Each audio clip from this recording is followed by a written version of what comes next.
War.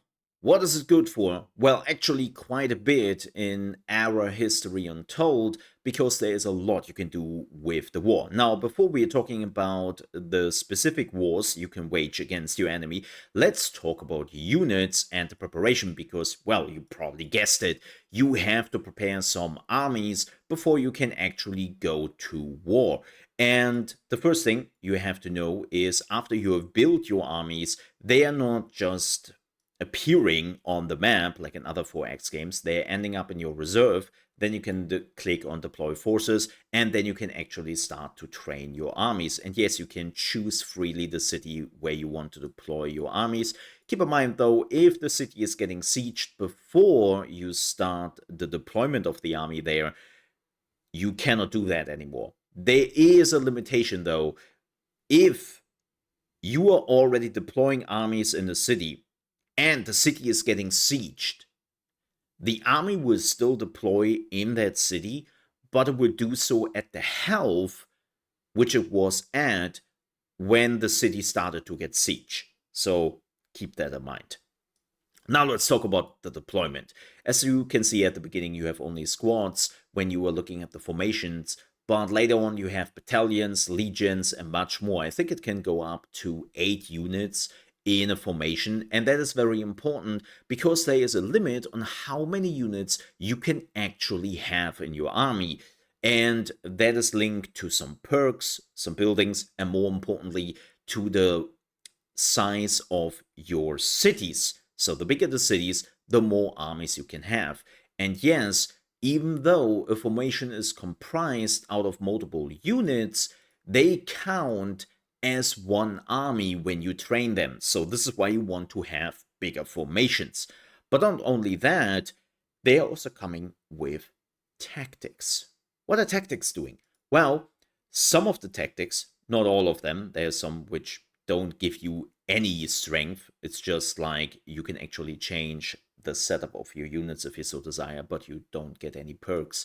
But most of the tactics are coming with perks, and they will give you, let's say, square here in this example provides you a 10% strength bonus. There's also the shield wall, which provides you a 10% strength bonus, but only while you are fortified, which is not as great. But let's say you don't really have other units readily available, you might want to go with the shield wall. That's better than nothing, right? So in this case, what you have to do here when it comes to getting the perks of the tactics, you have to follow the requirements down to a T. So in this case, they want 2 melee cavalries and 2 projectile units. So make sure that you are actually putting also the right unit in the right square. As you can see here, I screwed this up on purpose, of course, and it has to end up there, right? You cannot put that there because that's not where the war chariot is supposed to go.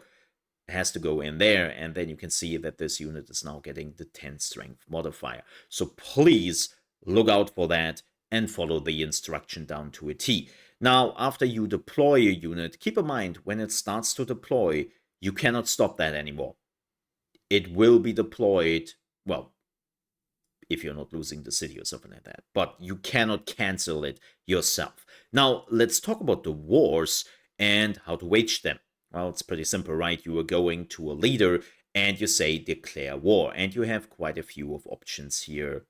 Sometimes, not all the times, at your disposal. The first one is actually skirmish, and in my opinion, the best way of waging war in this game is through the skirmish. If you can already prepare your units, and if you already have your unit at key positions on the map, because at a skirmish, you can do everything. There is no real limitation on what you're allowed to do. The only downside of it is that you only have 25 turns and it will cost you 5 prestige, but that's it. Like in 25 turns, as you can see here right now, you can capture quite a bit of cities. I have already captured this city and destroyed it in the first 3 turns. Now I'm turning to this city, and maybe I will even capture the capital city of this faction, and that's the end for them. And I all did that in 25 turns, which is totally feasible in this game. So this is why I believe that skirmish is, by the way, the best way and the strongest way of starting a war.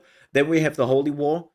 This one is a little bit more limited because you can choose a city you want to attack, which is under the influence of your religion. By the way, that doesn't mean you cannot capture other cities if you so desire, but again, you have to have a city under your influence of your religion before you can start this. Needs a little bit of setup time, is not that great, which makes, by the way, War of Expansion much easier, because the only thing you need to have here is to have an adjacent territory next to the nation you want to attack. And beware, even though yes, you can capture other cities, you are not specified in the War of Expansion, there is a limitation. So I tried to game the system. I said I will capture Tokushima, and what I did is I captured Brussels first, and then I wanted to move north to capture Tokushima because that's the city I designated, right?